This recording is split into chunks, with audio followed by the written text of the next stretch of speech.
গাছ উপড়ে পড়ায় চূর্ণ বিচূর্ণ অবস্থায় একাধিক যানবাহনের, কোথাও পুরো গাছ গাড়ির উপর পড়ে গেছে, কোথাও আবার রাস্তার মাঝখানে ছড়িয়ে আছে বিশাল ডালপালা।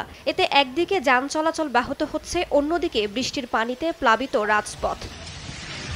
মৌসুমে বৃষ্টি ও ঝড়ে বিপর্যস্ত ভারতের উত্তরাঞ্চল। স্থানীয় সময় বুধবার বৃষ্টি ও ঝড়ের তাণ্ডবে রাজধানী নয়াদিল্লি, উত্তরপ্রদেশের বিভিন্ন এলাকা লণ্ডভণ্ড অবস্থা।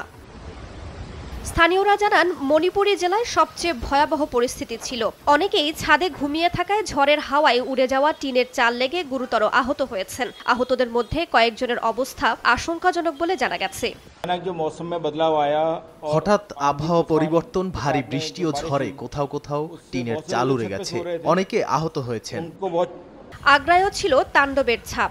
রাস্তার পাশে উপড়ে পড়েছে গাছ, ভেঙে গেছে ছোট সেতুর দেয়াল। মে মাসে মৌসুমী বৃষ্টির এমন আগ্রাসী রূপে ভীত স্থানীয়রা। এদিকে চলতি বছর অনেক বৃষ্টিপাতের পূর্বাভাস দিয়েছে দেশটির আবহাওয়া বিভাগ। রাইসা জান্নাত, সময় সংবাদ।